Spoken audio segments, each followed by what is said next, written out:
Okay, I'm ready. Yeah. All right. Here we are at Not Aliens. Welcome back. This is our almost weekly Jennifer, Deyo, and Jared jumping through archaeology and assorted other activities, including we're going to continue through some of the member photos. And this will be the Mayans today, but we are going to start off with some things that for all you self-experimenters and researchers are familiar with is a man named Zachariah Sitchen, who I have talked about many times as having made up a majority of his work. Unfortunately, there's now a narrative out there that includes the true Sumerian legends and stories of the Anunnaki. I say legends, they're mythological, they're religious uh, cornerstones, but they did exist in that. And the Epic of Gilgamesh translates into the Bible. So that story was so famous and popular. And of course, the creation mythologies of the Sumerians ended up in the Bible. So it's awkward for people who are believers of one thing to, of course, accept that the creation stories flow both ways, that it really is the Sumerian one. There's a Noah similar flood event. And then you have the Gilgamesh stories showing up in the Bible, same Gilgamesh. And then Zechariah comes along and he does a bunch of books in a time period where nobody could double check his work. And now we have a lot of people who have stories about how they know Anunnaki gods, and the blurred lines are they're confusing the true mythology of the Sumerian culture with Zechariah's work, which we are now going to talk to Jennifer about. How are you? I'm good, thanks. This is an interesting topic to me just because there's so much that's come out of that region. And I think the way that you illustrated it, giving it that context, is really well done and important because let's just start at the beginning. Cuneiform. There's Cuneiform A, Cuneiform B. Cuneiform B has never actually been translated. So we don't know what that says. Half of the texts that were found in Sumeria, Assyria, what you might think of that the Levant or the Fertile Crescent, we don't actually know how to translate. So just put that in the back of your head. I'll also say a number of the texts that we have, yes, came from Ur when Woolley excavated that, but a lot of the texts came from an Assyrian library from the king of Ashur-banipal. And that's not often talked about. He had a library that was just jam-packed full of cuneiform texts that talk about these stories, these mythologies, king's lists, all of those things. Well, taking that into context, when you look at the work that Zachariah Sitchen did, first of all, he was relying on seals, and seals and the actual texts are very different things. They carry or transfer very different information. And then secondly, when linguists came in and looked at the work that Sitchen had done, his translations were not just incorrect. He took a lot of agency of his own when he went through the translation of the seals that he had, that he was looking at. So with that said, I don't, his work doesn't carry a lot of water for me Yeah, personally. and I have it. I might include it in the video for people, but in the member area, I include an article from Ancient Origins that kind of highlights all the points as to why his work is a fraud. And and it's not that, the most difficult part is he mixes truths in with the reality of what's there. And then the other part is that the databases that are open to the public for you to literally get a direct, this is the direct translation, this is the interpreted translation. That's the Yeah. same thing that's true with the Bible. It's there's a different version. Why? Well, because there's different source material, and lots of people argue about that, and it continues to be a thing. But again, if you take again his work, mix it with the Sumer stories, and again, like you said, they're not all found from Sumer. Not only have we not, I know that the University of Minnesota apparently has one of the largest tablet collections. Yeah, that's true. Have you seen it? I have not seen it. We should go do that. Oh yeah, it's underground. It's in their secret vault. Did you know that? No, I didn't. It's on. Oh yeah, it's underground. I know the curator. We should totally go check that out. So you can handle them. You can touch them. You can. Yeah, it's pretty cool. But yeah, so it's like 10-story underground building. Yeah, we have to go check that out. So this just came out recently, and I think that in relationship to this conversation, it makes sense too, because they found another version of the flood story, the story of Gilgamesh. And oh, really? Yeah, and this story it has a very different narrative than a few of the others. The Noah's Ark story. I have not heard this. What do you want to surmise it? Yeah, for us? this is a good one. I actually read this yesterday. So yes, it essentially the nuts and bolts of it is that Noah is not such a great guy in this version. He gets the information from God, I think that's how you pronounce it, Ea, the Sumerian God. There's going to be a flood. You need to prepare your ark, get it together, have everybody build that ark for you. And so yes, Gilgamesh gets the ark builders, and this community of people chips in. They all build that ark, and then the flood comes, and Noah leaves them to drown. Like after intentionally? they helped him. Yeah. So they could have put him on, but who wrote the story then? Great question. I mean, they're all different authors. I think that's what we have to take into consideration as well. I mean, we're looking at multiple perspectives of the same story. So either A, he gets done, feels bad about it in old age and says, look, here's what happened and I left it behind. I feel bad. And I'm going to die. Or not everybody died. Well, I'm just going to throw this like mainstream current culture situation going in. What if some of these tablets are fake news? What if they possess information that was put out there more like in lines of like, let's shape this narrative about how we really want it to be? Because I think that's real. That's a real possibility. In the history of all great cultures, societies, and empires, when have the victors ever written the histories? Exactly. Always. It wasn't just Joseph Goebbels. And so now we have, so getting on it, there are cuneiform tablets for everyone to look at. There is a database that of all the known translations, you can look at it. There is another database that I have not accessed for a while that actually, if you do want to take a crack like Zechariah and you want to start trying to translate, there are millions of tablets, correct? I mean, it's just... Oh my gosh, yes. Literally, there are so many, and the really great news about them is a number of them are intact. And if you feel like you can, bust that cuneiform B code, go for that too. Right. And maybe the first quantum supercomputer will really, there must be some pattern recognition. There has to be something. You would think so. I mean, I know that there are people working on breaking out I'm forgetting what the name of it, the Easter Island. Oh yeah, the Rapa Nui, the Rongo.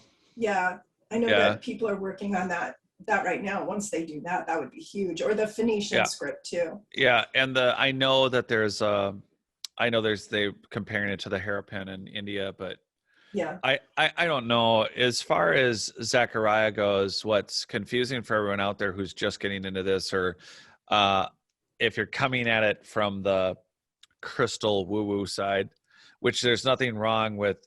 We all experience, I think, real technologies. I've said this in other interviews for people. We all experience what is really a much more advanced ancient humans experience differently. For some people, they consider it spiritual when they're reactivating these inner superhuman abilities, whether it's second sight or some sort of what they're going to call a paranormal experience, or some people think it's a religious experience. And there's not, and spiritual experience is different than a religious experience versus legalism versus spiritual. So I'm all for.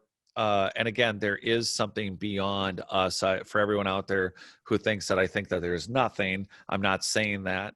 I'm not saying that it is or isn't any one particular Hindu, Buddhist, Christian belief system. I'm not saying that. But in this particular context, what's happened is people have deified Sitchin's work as gospel. And there are so many stories now on so many general websites, and some of these websites are very well made, and they look, therefore, very well researched. They look like they've explored texts. But as Jennifer just pointed out, that's not what they're doing. They're going off of a guy who wrote a series of books, who became successful writing and sticking with, I mean, he went with it and ran with it and did not stop till he died. Well, and I think that you bring a good point up too. I think we need to address that he wrote those during a time when science fiction was very big. And I'm not saying that this influenced him, because I don't get to know that. And I'm not going to assume that, but I know that during the time that he wrote those, there was, L. Ron Hubbard was doing a lot of work. There were a number of science fiction stories that were coming out as well. Asimov. Exactly. I mean, Asimov's at his height. Yeah. So yeah.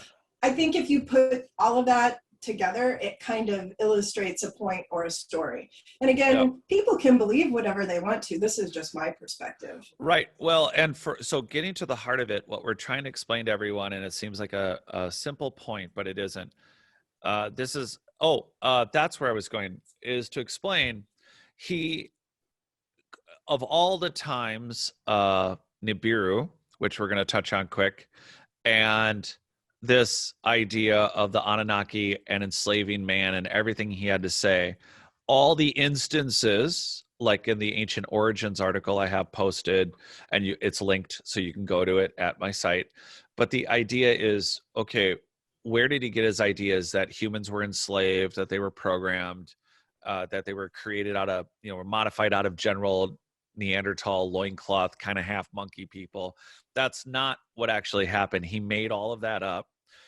All of his references, his interpretations, and most importantly, most of his work, what Jennifer's saying, is based on seals. So Jennifer, what are the seals that we're talking about? Like, what do they do? Seals were generally, think of them as like your personal signature, or there was a lot of commerce that happened during this time, a lot of trading, a lot of, this is the advent of the Neolithic. So people were keeping documents, they were having to sign things, they were having to commemorate things, like on the sides of temples, you'll often see seals. And strangely, I think that a lot of people, when they see a seal, they think that it is a text, a cuneiform text. There's that one image that I always see associated with Sitchin's work. It's where you see the planets. There's a larger human figure. That's a seal. Yeah. And everyone thinks that Nibiru's in that all those planets, and that the sun, and that it's, big guy with little people. I actually, and I don't know this for sure, because I might not be remembering it correctly, but I believe that that's a temple seal. And it's a commemorative seal. So, and do we know what that one was commemorating? It was commemorating, I believe it was commemorating E and whoever the ruler was in that given time. I think it was like a ruler named Gudea or something like that. So you could almost say that these seals, they also double, I mean, we can think of in the Middle Ages or later of the wax seal on an envelope. So it's almost like a contract point. The seal really is a final approval that no matter what, I got half my contract, but there's the seal from so-and-so. That's our land transfer. That's our monetary. That's our agreement for goods. Exactly. And that's not a linguistical, it's the same thing as looking at currency and coins now. The information that's being implied can be stately or regional, or it could be more federal, and it could legal. Or religious. I mean, it can have all of those meanings all together in one seal, essentially, is what they did, because they were so rooted in this sense of I think they were rooted in this sense of religion being a part of all of those things that you just mentioned, because they had a patron saint to most cities that they had. That seal represents that Sitchen was reading a commemorative seal documenting a moment in time and incorporating all of those religious folks in that moment to say, hey, we built this temple, cost a lot of money, had to have a lot of people do this work, and this god that we commemorated it to, I think the head god, the lead god, or it could have been Enki, I can't remember, but they are tantamount and foremost in this honor, essentially, is what they're saying. Yeah, and so this again has become a huge problem because now we have this thing called Nibiru, which is not referenced as in the ways it's referenced, it has been interpreted to be a planet. And although I write in my book that and I based my opinion not about proving its existence or not, I state in my book that it's likely to be real in the sense that there are astrophysicists that have justified through their view of the wobble of the solar system that there would appear to be that we are in a binary star system, that there's and here's the other thing: if you have a secondary star, then is it possible that there is another set of planets around that star? That we're just kind of like in one little galactic cul-de-sac here? And that's a question. But either way, the issues come up now in that Sitchin's work has been taken from, again, all you have to do is come up with the cuneiform with the tablets. So for all those listening, if you have specific other seals than what you see in his books, if you know someone, 6 degrees of separation, if you know someone who did original work with him, then if you have access to cuneiform tablets that no one ever has seen, we need to see those. This isn't a secret. It's just there is scientific evidence. If there is cuneiform tablets that contain any of the information that he stated, let's see it. And it's not about proving him wrong. It's about improving our narrative. It's about everyone out there listening. The fun of this is being involved, being a self-experimenter and a self-explorer. It's really helpful to all of us. And besides, you can come on the show and we can talk about it. But if it's not there, the reality is now we have a bunch of people, and where this goes is fear porn. And you have people who are afraid of a planet that's going to disrupt the Earth. And I do, again, the astrophysicists that I quote, they talk about, based on the pull, that 3,600 to 15,000 year possible cycle.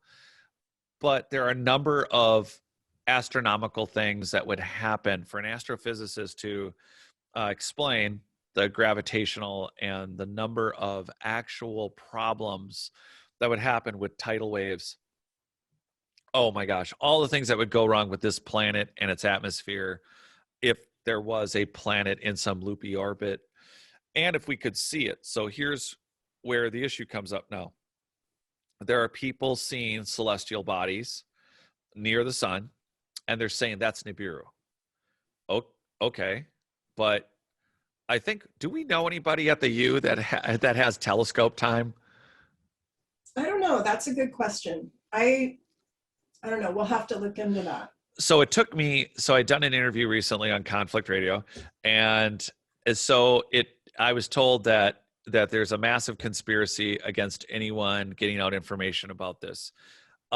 Unfortunately, the great thing about the internet, it has a track record of, there are hundreds of hours of conversations about there was going to be an event in 2012. Oh, let's forget Y2K, just the whole point of the dial going from 1999 to 2000. That was going to destroy us. In 2012, there was going to be another planetary event, and that didn't happen. And then it just keeps getting reset. And my problem with all of it is, as you said, what is the in situ / photography / okay, cite your science, cite your sources. It's not a big deal. It's not about making you a bad person. We all start with a premise and a theory, and we all have to, right? We all have to be ready to be wrong and improve on it. and I know how frustrating it is researching engineered soil. Every mainstream paper that I read about terra preta, they're like, wow, it has all these weird properties and it's really cool. And that's as far as they'll write about it because it's problematic. So you have mainstream soil scientists with only so many things they can research. And then you see them just literally skirting around the details and the complexity of this unexplainable soil that shouldn't exist. And so it gets touched on. But in the case of Nibiru, I've been told you can see it in the night sky. And then that that NASA has a sub control of every telescope everywhere. And that if you order time on a telescope and point it in the direction where this is, you will not be allowed to photograph it. And if you can see it with your naked eye and you have a mechanical telescope, I'm having trouble trying to figure out how it is I can't photograph what you're looking at. And I did get to a gentleman who has a site that has photographs of a celestial body near the sun, and his channel, I'm hoping to get him on. And at the same time, he does explain some of the satellite systems. But where I was going, quick, and I'll shut up, was that I found out that for either $50 for 100 minutes, or no, it's $15 for 100 minutes, or $50 for a year, unlimited access instead of 100 minutes. You can rent time from 3 or 4 different astronomical, just different telescopes have been set up from the Canary Islands all around the world. And you can have unlimited access for $100 a year. And you log in, and you get to pick where the telescope, like you point the telescope and, you get to see it through the web, and, well, hell, snap a photo. And so I see a total disconnect between, you can have a theory, but then to prove it, in this particular case, I'm seeing celestial bodies at this guy's website, and people are saying you can see it with your naked eye. But somehow there's this massive magical disconnect between, well, no one will let you photograph it. Isn't that a little odd? Yeah. I don't know. I have a mechanical telescope, and I'm looking around the night sky all the time, especially during the winter. The northern sky, just you have such great visibility when you don't have a lot of just light pollution. Yeah. But I also want to say I encourage people to do research, and I don't want to be like a broken record and beat this dead horse, but now is the time to be thinking about rewriting our just collective history in general, because what we've been given isn't true. I mean, we know that's true. And whether or not you believe in the existence of Nibiru or whatever that might be, go whole hog, man. Figure it out. Like, dig in, find that research. I'm wrong sometimes. I'm cool with being wrong, because that means that I can dig in further and figure out what I missed, or take in new research. I'm cool with that. I'm not on top of an ivory tower. That's why I left academia, honestly, because I didn't do well in that circumstance. So I really encourage people to get out there and do research and go places and see things. Don't just sit in your house and not go out in the world and check these places out. We were just talking about this yesterday. There are dolmens, like in America. There are just anomalies like America's Stonehenge, and there's Dennis Stone. He talks about 800 other sites. I've never actually asked him to say, hey, are any of those sites available to go look at? And the reality is they must be. And there are other petroglyphs and other things. So there's recent history to megalithic, ancient, advanced mystery culture history, but it's all out there, and it's in your neighborhoods. It's in Minnesota, we have Mound, Minnesota, and we had Mounds View. I mean, they're literally about mounds that giants and assorted other cultures that weren't supposed to be here. These mounds are burials. And honestly, to this day, I've been wondering if we even excavated all of them. I mean, I don't know how they went to town on that. If did they like really dig into all of them, or? No, I think a lot of them were pot hunted and looted, and a number of them were just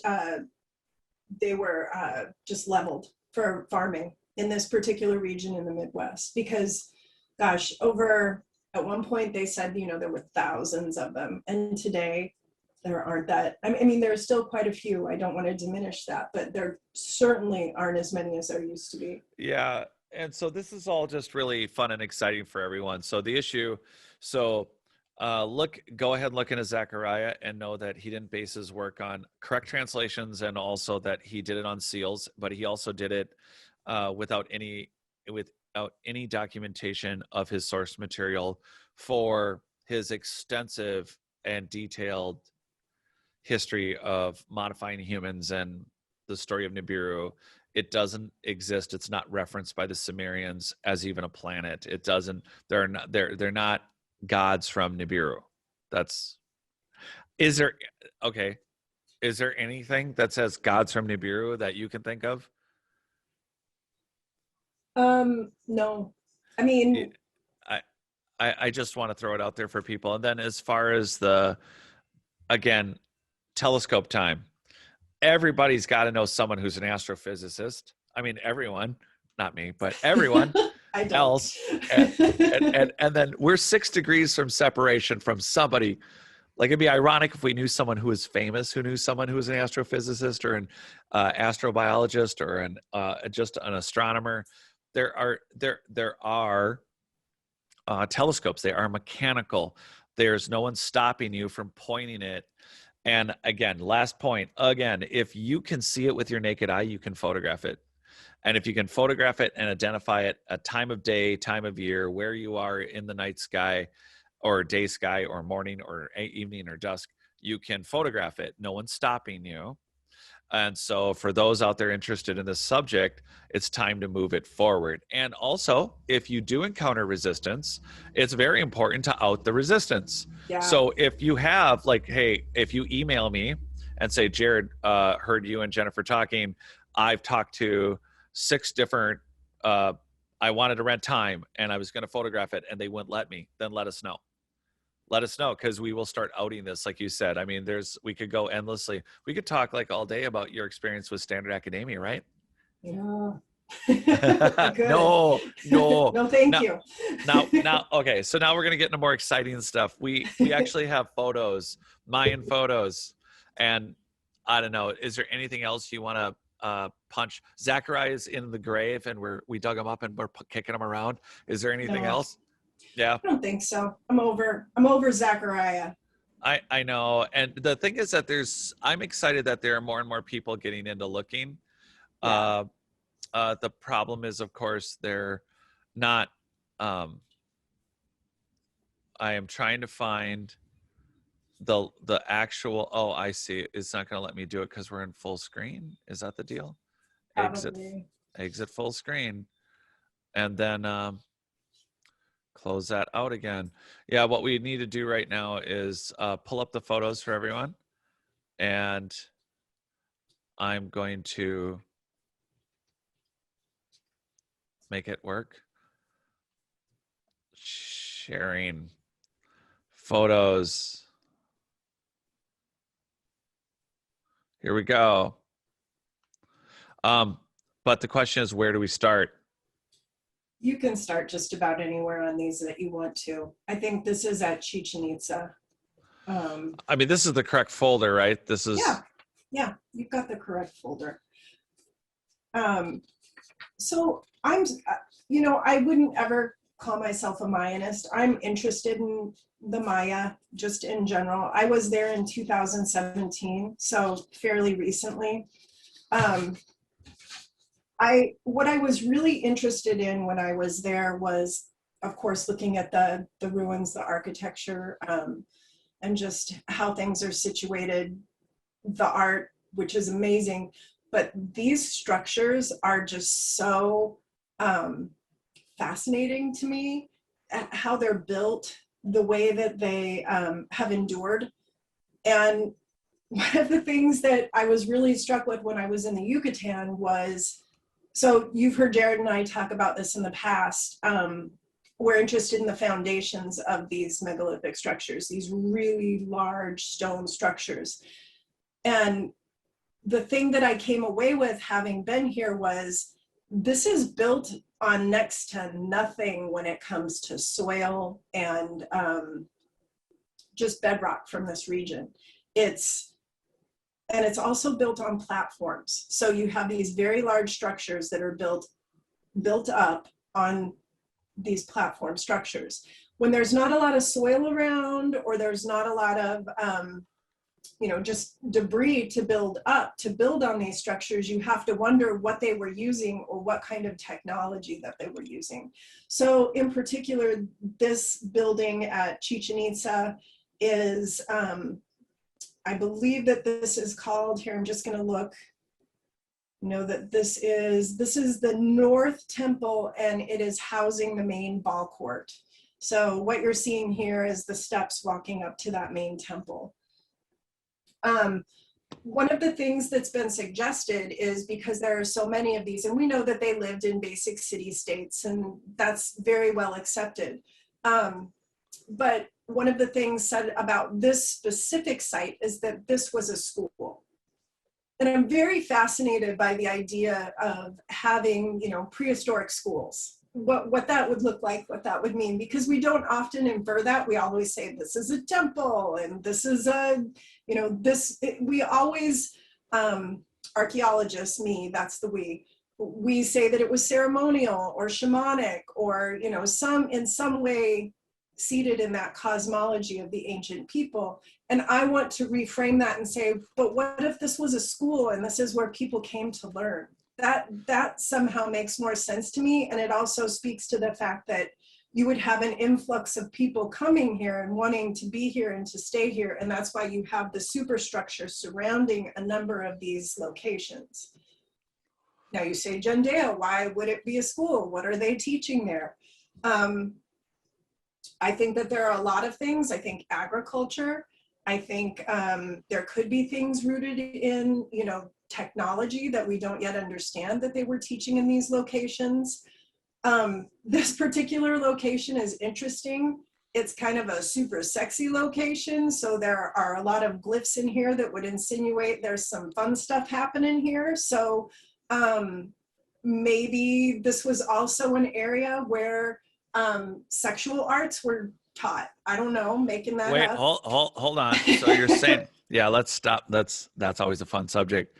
And this is something I've been critical of this, actually. It's never come up before, but people don't realize how sexual hieroglyphs and Roman and Greek, we're talking super X-rated, and yeah, I am shocked. Well, it's kind of like Animal Kingdom. I used to love that as a kid. And in talking to people who watch monkeys, for instance, all they do is have sex. yeah. But somehow you watch these shows and you're like, yeah, they're just resting in the plains or sitting in trees because they're just happy to hang out. And it's like, no, really, they're just having sex all the time in between what. So here, the hieroglyphs, they're depicting specifically here, they're depicting some naughty behavior. They are. And maybe it was a spa, who knows? And that was one of the, the perks of this particular spa. There's no telling, but you're right. It is often overlooked. Even if you think of the beautiful art from India, the tantric art, it's super sexual.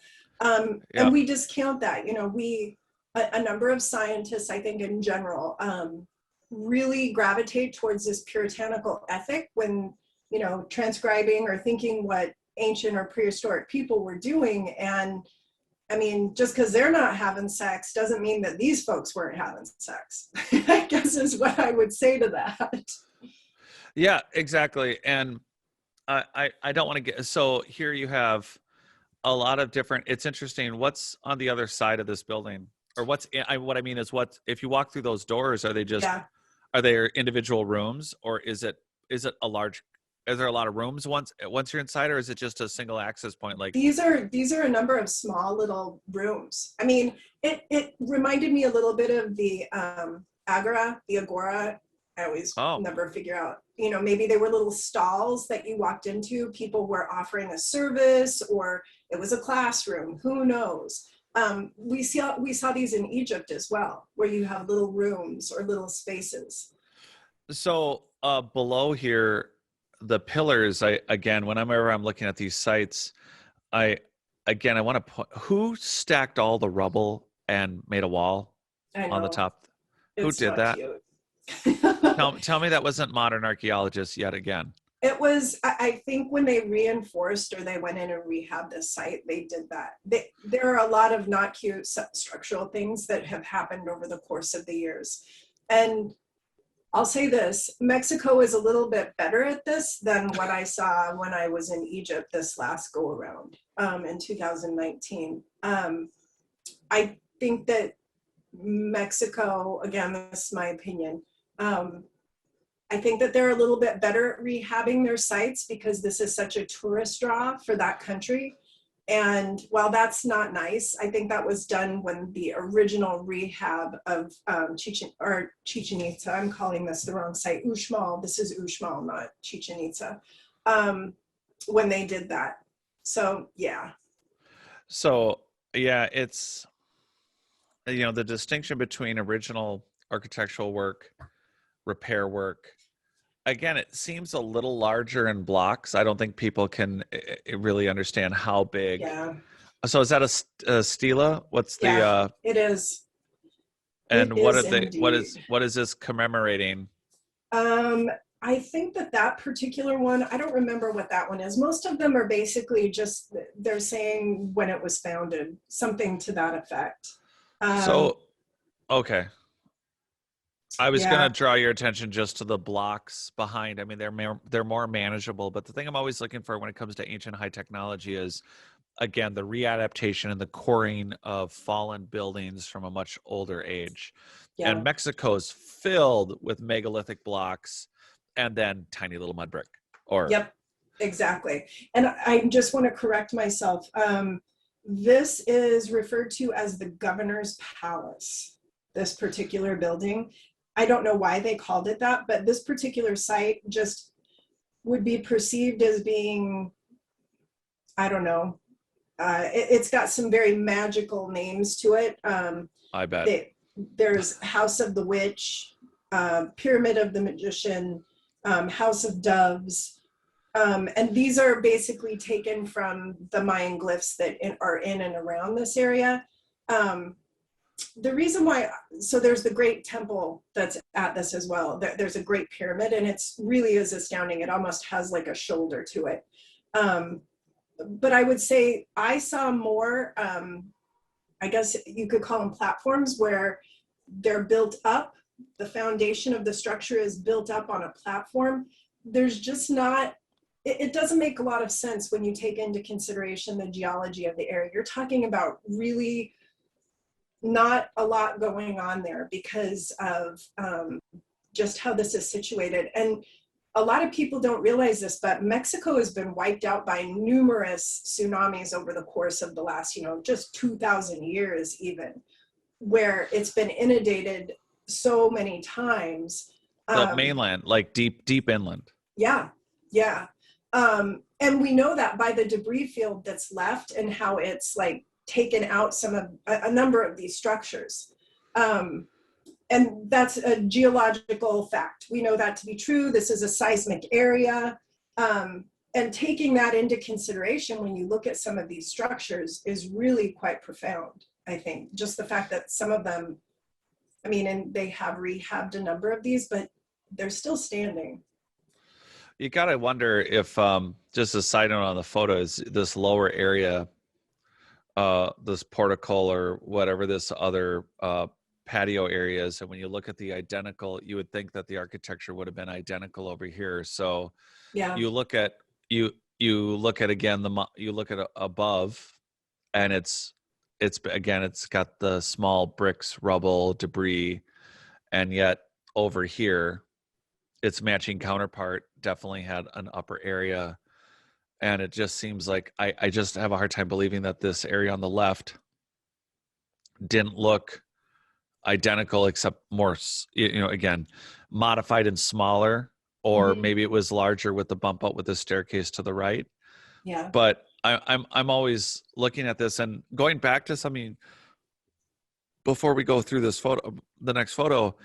You were talking about the foundation of the building. Is it sitting on a series of pads? Do they even know? Have they ever excavated down? They've not excavated down. That's what I found fascinating about this. There's so much elevation to most of these Mayan sites, and that's what was really confounding to me.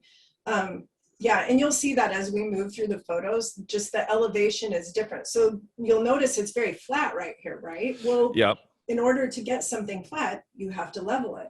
Yes, Um, and pre-compact it. yep, And I mean, exactly. there's so many steps to make a solid foundation that hasn't moved for thousands of years. It is an incredible feat. People look at the structures and they don't appreciate the foundation itself. And I think that as we go through these, you'll probably hear me say this a million times. What you see is the temple, yes, rehabbed, but the most recent iteration of it being restored prehistorically. We know for a fact that probably 90% of the existing structures, the existing Mayan structures, were built on top of a much older structure, and then Yep. again another build on top of a much older structure. So Yep. there's a story there too. You know what? So before we go into the next photo, I have one of the things. So I was rewatching a America Unearthed episode, and it got me thinking about the origin of the Mayans or the Aztecs, that they were actually from Arizona or Utah, that actually these cultures moved south from the north. They did not come from the south. And one of the things I've talked about in theory, and we've talked about, is that there's always been, even to this day, there are primitive cultures all around the world. I'm not saying they're primitive as human beings, but they're living in the woods, they're living in the Mm-hmm. deserts, they're living in. So they, if they did, just like dynastic Egyptians, come across. So after some epic flood, multiple catastrophes, these were tribal nomadic peoples that that were always in the particular areas they were in. And then eventually they moved out to areas that they were never in because they were occupied by more advanced cultures. It seems to me to make sense that not only on the lack of megalithic constructions, although partly in North America, I feel that the reason we lack megalithic structures is because it's may have been some of the oldest origins for those, and those were the first to be maybe abandoned by advanced ancient humans, and that maybe they abandoned and left their origins themselves, and or it was the first stuff to be completely devastated. I mean, there's a lot of different ways to look at why are there no pyramids, not beyond the last 8,000 year, like the pyramids in Illinois, the indigenous pyramids and table topped, the constructions that are definitely post Younger Dryas. They're natives, or or are they the Celts? Are they the Phoenicians? Are they the other theories of the people that had come to the east coast of America and then of course built and stayed here? Is it possible that there are, that Romans, or I mean, well, that everybody was here, yeah. But I'm talking about the original large megalithic builders that originally built polygonal, massive constructions, and then when they abandoned and or were, again, whatever cataclysm happened, it is occurring to me that maybe that culture really was the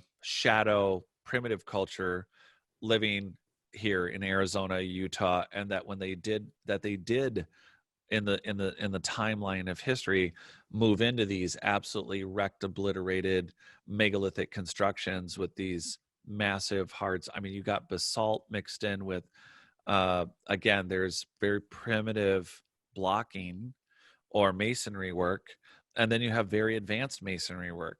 Yeah. And again, it's just so bizarre. I mean, I've seen staircases in Mexico that are 600-700 tons, and they're mixed in the middle of a building like this. But Yeah.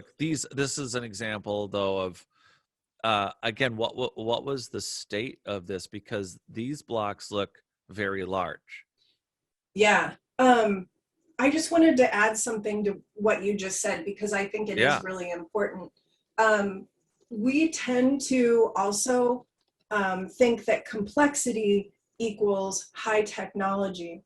And I would also challenge that because when you look at megalithic structures, yes, we all understand the complexity related to that. But you know, a number of people don't see those as terribly complex. They just think of megalithic structures, brawny dudes moving big stuff. Um, yeah, yeah, and I also think that, like for instance, the effigies that we see all over North America, whether it's Serpent Mound or Effigy Mound, those earthworks, I would argue, are extremely complex, and we're seeing them pop up all over the yeah, Amazon as well. And I think that they think, oh, those aren't very complex. Those are very rudimentary. And I would argue with them, no, actually, they're not. And the level of cooperation it would actually take to undertake these kind of things, to do these, to resource use, whether that be human capital or, you know, feeding your humans who are doing this massive undertaking, that takes a high level of organization and coordination. And yeah.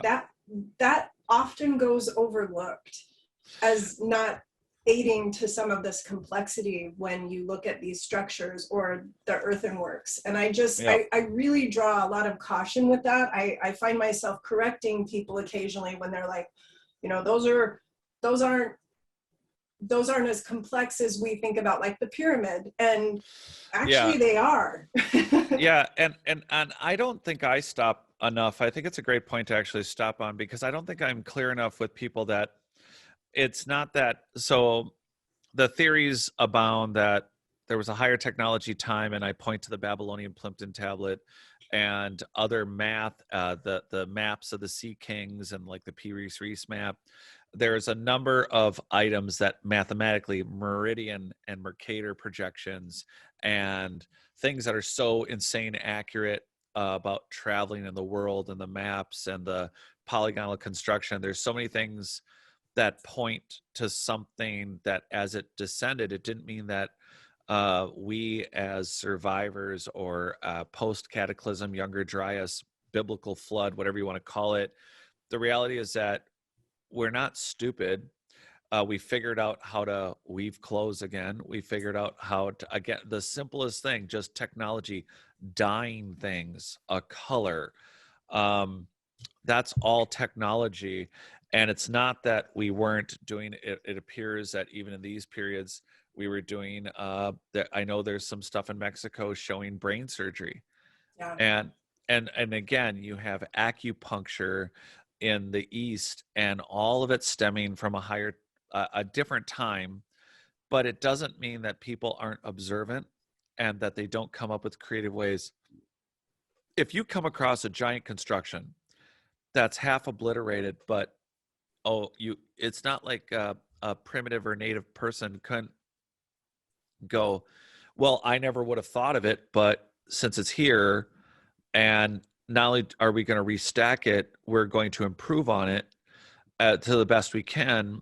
They developed their own technology. They developed their own way to cut stone, quarry, the logistical effort to mathematically, even if it's just not even by a measurement instrument, to look at a construction like this and say, okay, well, we got to bring, these tons and tons and tons of rocks and shape them and build this and make sure it doesn't fall down again. I mean, it's a tremendous task and intelligence to even do these dynastic periods of work. I mean, they weren't just taking what was old and stacking it. They had to actually come up with a way to do it.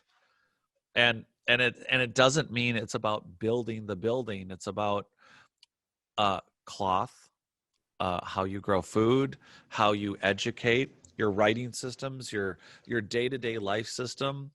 coming up with a commerce system. We touched on scrolls, strictly on Zechariah, but the truth is they had to come up with a way: currency, commerce, lending, leasing, all the rules, even biblically, dating back to the Old Testament, about just lending money and charging interest. This is people don't think of it, but even currency was high technology. Yeah, for sure. And these people weren't not doing those things or having complex social and religious experiences. So I don't think, or again, it's like Serpent's Mound, like you're pointing out. It's not like they weren't looking at the night sky Yeah. and actually discerning planetary movements. And again, the whole age of Aquarius. I mean, they were clearly aware of the solar and lunar and celestial cycles. And much more so than we are today. I mean, for sure. I mean, as we're talking today, it's spring equinox, and I think about all of the, the thought that went in today for, people from long ago, prehistoric people. Today is a big day for them. It all plays into that. Yeah, and so it's not like, again, people weren't just sitting around hoping somebody was going to save them with a computer in the future. I mean, they had to figure out how to stitch up wounds, deal with herbal remedies. And to this day, I know Science Daily did a great article a couple of years ago about an old book of herbal remedies that was collected, that they finally started, some pharmaceutical companies finally started experimenting with it. I can't remember the name of the book. It's a medicinal guide.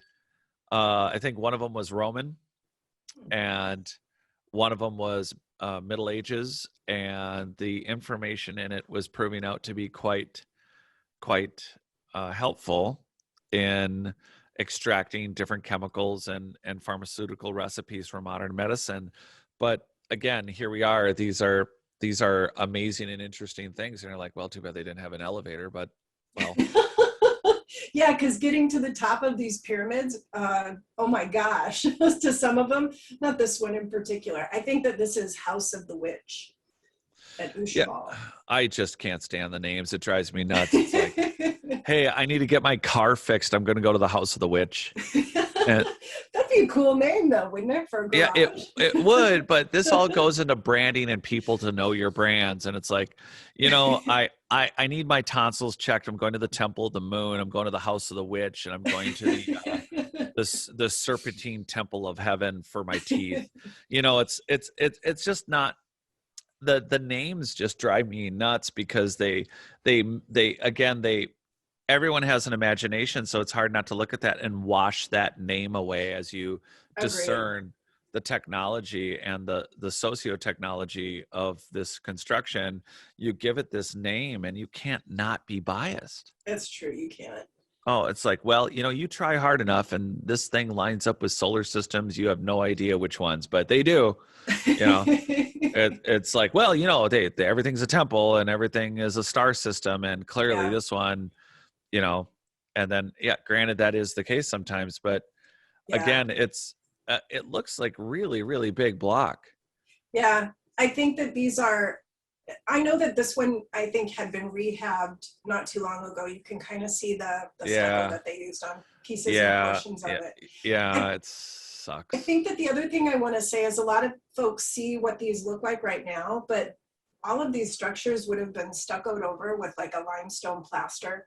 Yeah, it would have been smooth or pretty and painted. And it would have been beautiful in the sun against the green. And a number of them were, they had the color red associated with them because they were using cinnabar in that plaster mix, which is also extremely toxic. They were mining cinnabar and then coating their structures with that cinnabar.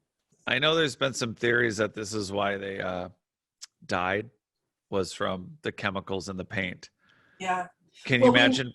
Go ahead. We know that they have found traces of it in a number of the elites' bones, which makes sense, right? Because the elites were living in and around these structures, whereas your average human being was, living on the outskirts of a settlement or a city state like this. So I wasn't shocked by that. Wait, so they're making it into they're making it into a paint. It's not like they're putting on a dry coated powder and waiting for it to bake on, right? No, yeah, but in the Oh, whole production and process, to get the limestone to that plaster state, they have to get it really hot. They have to have a lot of, uh, you know, uh, kindling fire to make that happen. They're burning a lot of resource, therefore they're hiring a lot of folks to do this kind of work. I'm pretty sure that the masons that were doing this work they didn't have a long lifespan either. any idea? Well, so on that note, as a contractor, especially for historical remodeling, I need to tell people that whatever, even so, the irony with very toxic things, they tend to have better, like lead. The reason lead's in a lot of our paint is because it's an amazing binding agent. For Mm-hmm. anyone who doesn't know, there's nothing wrong with lead unless you snort it or lick it, and don't do that. But in the case of paint, the point was to put something in it that would cause the paint to never break and never fall off. So I can tell you the best you could hope for paint. It was said, oh, you're going to put on paint, it's going to last. Like, there are brands now that say they're lifetime warranty. There's no lifetime warranty on painting a pyramid. The amount of effort and scaffolding to just get on the side of this structure or rappel down to maintain it on an annual or every 5-year or 8-year basis, this is not a quick paint job to No, maintain. And no. oh, go ahead. And these had to be, I often think about this, like what the upkeep on these is. You have people working on these structures pretty much all the time. Just like imagine having like you said, a historic mansion. Those things are never not, you No. never don't have someone there doing work on your home, if that's the case, if you have the No. ability to live in one of those. And water is one hell of a thing. And even if there's no winter here, the amount of rain, again, the masonry work, cracking plaster on the finish, just to plaster patch and not have it flash. Mm-hmm. Flashing is where, for anyone listening, is, if you do a patch with just, you can't just paint it. It'll look like a circle. You'll see it. So just think every single one of these sections. So here, like on the corner, we have 2 sections, one on the left, one on the right, and then there's a bump out.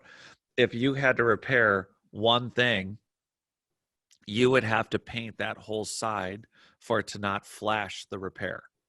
And Yeah. if this was super holy and it's super important, or either way, it was like, come give us money, look at our giant witch's cap. And that would require a significant level of time and maintenance. I would say for some of this stuff every 5 to 10 years.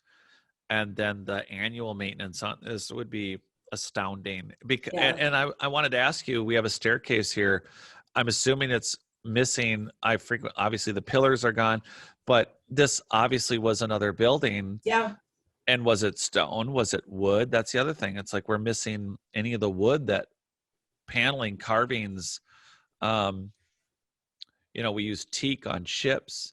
We're always assuming, like you said, that, okay, well, they'd plaster the side of the pyramid, but what if there was also stelas cemented in? I mean, what if there was pictures, or not just painted pictures, but actual like plastered formed faces, or again, it's all gone. We're just looking at the remnants.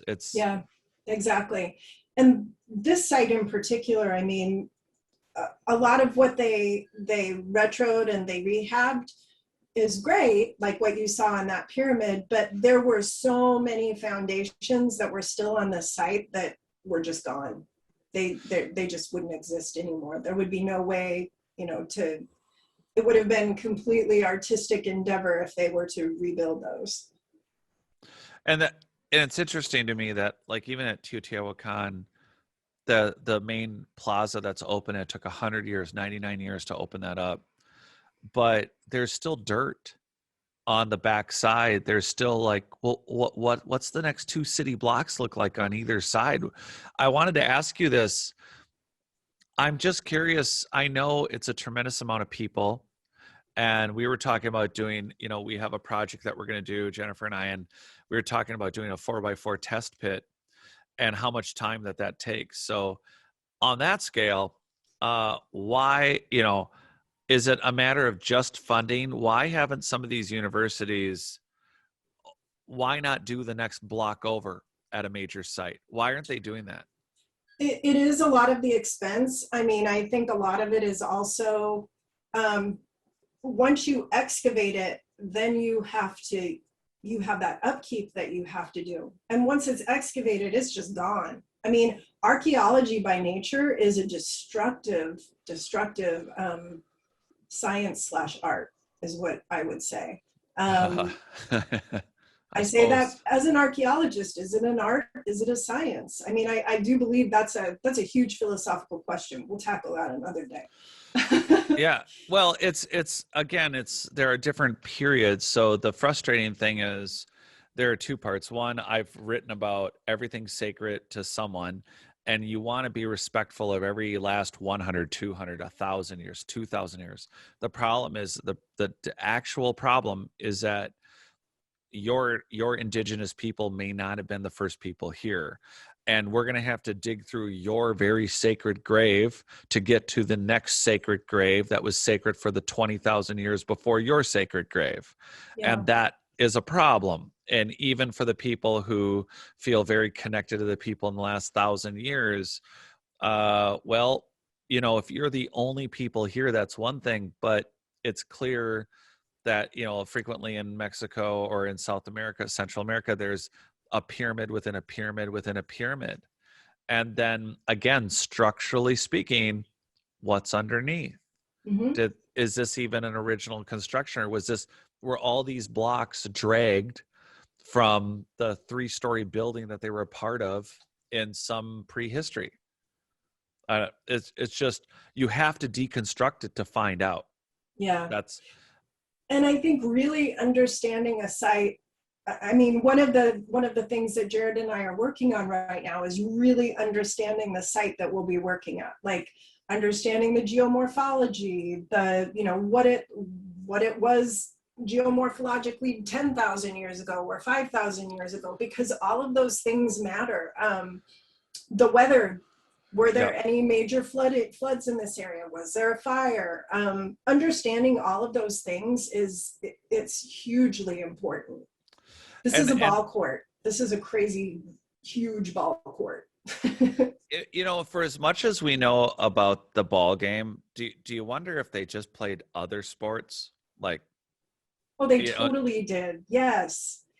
And this particular ball court in relationship, that's a sock bay that you see right next to it. You see the sock bay. It's not the beautiful paved sock bays that we think, but that's a Mayan road right there, right next to that. And oh, you're kidding. No. And I that's why, but no one talked about that or anything. There was a really lovely little groundskeeper when we were there, and I had a conversation with him. We were talking about the size of this ball court. And this he goes, is the road, though.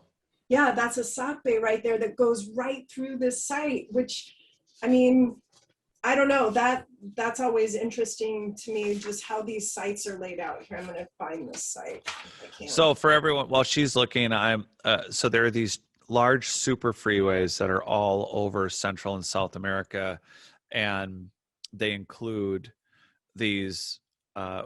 It was even described by the very earliest conquistadors got lost.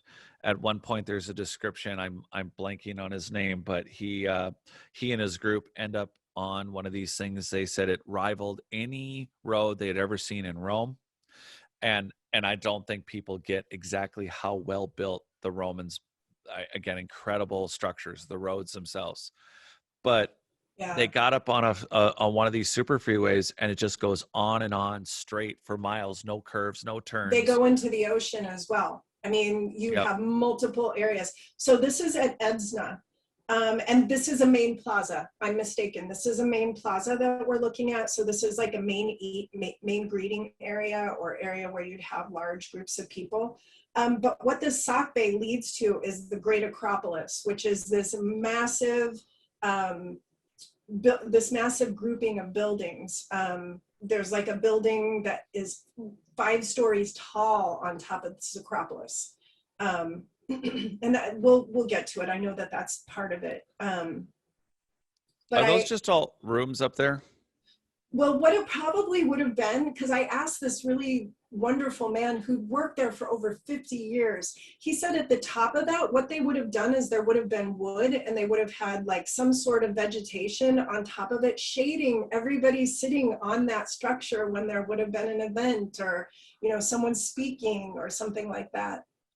I think it's VIP booths. Totally, VIP seating. That's it. You got your room. And there's this amazing acoustic that exists in that space as well. So they use the space. So I could be standing at the top of the Acropolis, and I could be speaking in like the voice I'm talking in now, and you could hear me just as if, you know, I was speaking in a small space. Do you know, this one looks I don't know what this is at the very center here towards the grass, that it looks like an extended platform slightly, or an extended step. But what I find interesting about it is that it reminds me, this whole seated area, these look identical to the ones that are near Tiwanaku and Pumapunku. Yeah, they do. They look really, really similar. So it's like really hard. Again, it's like what and the thing I'm always looking for, what is the type of stone they're using? How big are the biggest pieces? And in the world of construction, construction is consistency. Nobody who builds on this scale changes their methodology halfway through and then back again and then halfway through. No, you have to be in construction to know this. And so when you have giant polygonal or megalithic block mixed with rubble, mixed with polygonal block, that's not we've really thought out how we're going to do this. That's them coming across a half ruined. They get what it was. The framework is there from the disaster, and they fill in the structure. And now in the future, they may go to another site and build something that is identical with less rubble, or it was less destroyed and it has more consistent building size. And that's where we can see dynastic peoples, in my opinion, doing work that is 100% theirs or not. But here again, it's a mix of these polygonal blocks, and it's it's such a large area. And like you said, the acoustics for you to be able to speak, I mean, it's just super impressive. I just want people to keep having different things in their heads when they look at these things, even if they're going casually. And then I'm assuming there's a wall on the other side of this. Right. I mean, right on the other side of this road, that's like what is it, 12 feet, 20 feet to the floor? Let's see, I've got a scale on this. It is 50. It's like 100 yards. Man, it's massive. Did your gardener have anything else to say about it? Well, we talked about one of the big things that I've been interested in. I'm always looking for correlations to understand, like, for instance, you had mentioned the ball court, and we'll see a ball court in here somewhere. The dimension of the ball court is interesting to me because you see it, the oldest ball courts tend to be very small, and they're not super big, and they're very almost rectangular shaped. And I was really curious about that. So I started just digging into it a little bit and researching. And the Maya have these beautiful little, they almost make like dioramas and stuff like that you see that they venerate the ball court in. And it suddenly occurred to me that these ball courts are actually the dimensions of ships. And then when you think of the ball court in relationship to how they play the game, it actually made sense that perhaps these folks were mariners of some sort, and the ball court, the game that they were playing on the ship in their travels, became a game that they played on land. it's just an idea. I don't know if it's true, but it's just based on some basic research that I did. The size of the ball court also in relationship to like a Chinese junk, again, the oldest ball courts are very similar in dimension to those Chinese junk ships that were, and I'm not saying that they were from the Chinese or the Asian continent. Yeah, but there is that evidence, that admiral that came up along the size of those massive ships. There is that wall, and I know Scott Walter did that show with that episode with my publishers in the opening, Olav Phillips, and he's talking to Scott Walter and looking at a very bizarre wall that goes on and on in California that is incredibly similar to walls built in China. And the admiral, again, there's a separation between East and West archaeology. It seems very likely based on names here in Mexico and in South America, names of cities, voice, words, many things point to a Chinese landings and or trade and or visitation to North to South America on the west side, possibly even further. But here we are, it's very interesting that it could relate to a game that was played on those large transport ships. Right? I think it's a great theory. I don't know. We'll have to write about that. We will. Is this the same location? The same location. This is the Acropolis. This is they call it the Great Acropolis, and that building is 5 stories. And you can climb it if you want to. Did you want to, Jennifer? Did you want to? I did not want to. The steps on those are because of just how they are, and a lot of these sites have experienced fires or some sort of bad thing happened to them. A lot of the steps vitrify over time because they're not maintained or cared for, so they become incredibly slippery. And then you have the crystalline aspect of the natural geology of the stones that they use to build them, and so they're hot and they're blinding. Okay, so a lot of positives about climbing up and down. I loved climbing them. Still at Edsna here. And this is, so that sock bay that we saw goes directly into this massive courtyard where you see this giant Acropolis. I like the, look at those cool little elbows there on the side, that smoothing. Yeah, what is that? I don't know. Also, I wanted to say, this is something that comes up a lot at Mayan locations. There is trace evidence of mercury at this site. And we do find that, but not often talked about when talking about the Maya. I know at Teotihuacan, they had a river of mercury down underneath that structure. So what is the tie-in? What does that mean? Where is the mercury found here? When they say they test for mercury, is it underground in tunnels? Is it in the soil? Is it in the rock? They don't specify. I love that. They don't specify, I just love that. And they just assume that, well, naturally, it's in the massive tunnels that we weren't talking to you about. Hey, look at that. Göbekli Tepe T right there. Right there. Right there in that square. That is a T. That is a T'd pillar. Unless it's just a lentil that's broken on both sides. I don't know. I don't remember. And again, you have what looks like very rubbly construction mixed with very well-hewn blocks. If you look at the... we could go back. So again, everybody, we're looking at this from very far away. Look at the size of the blocks on the stairs. And then again, they've kind of piecemealed in. I just was looking at the platform, or that center area looks a little more consistent, but here again, it's very, I know these blocks are very large if we were closer, but it's so suspicious to me because it's so haphazard.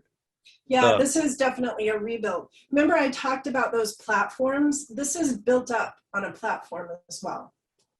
See, that's why it's what, okay, so they may have reused a site, but the question, like this platform, right? Yeah, So the very question lies in the fact that it is level still, correct? exactly. And it So is level. yeah, they've reused something. They've reused an existing site. And look, you can disturb, I just for everybody out there, as a contractor and doing a foundation, you can disturb a footing and not have to recompact the whole thing and generally not have any failure in what is considered an acceptable lifetime. And so a dynastic people may have found this, adapted it, or dug into a section and then added onto a platform or repaired it without having that pre-compacted soil failure. There's Yeah, a lot of different tells that would be there as we deconstruct, and as Jennifer put it, as an archaeologist, destroy everything to find it's the truth. true. So I don't even want to know, is this the Temple of the Witch's Cuz? No, I was just looking for the name of it. They just called it Building of the Five Stories. Oh, you're kidding, right? No, Tell but me you're there kidding. on this platform there is a House of the Moon. So I know you Oh, were. that just drives and then Samir Osmanagic goes and names all of the Bosnian stuff after Temple of the Moon, Temple of the Sun, and I know he's an expert in South or Central American um, archaeology and temple or pyramids, but I just think it's hilarious that he's such a progressive thinker on one front and then names all the pyramids in Bosnia. They're the same What stuff. would you name them? What would you name them, Jared? I'm curious. Uh, Mysterious Building 3. We don't know what it is for. Still searching for answer 6. Okay. Definitely not a Temple 10.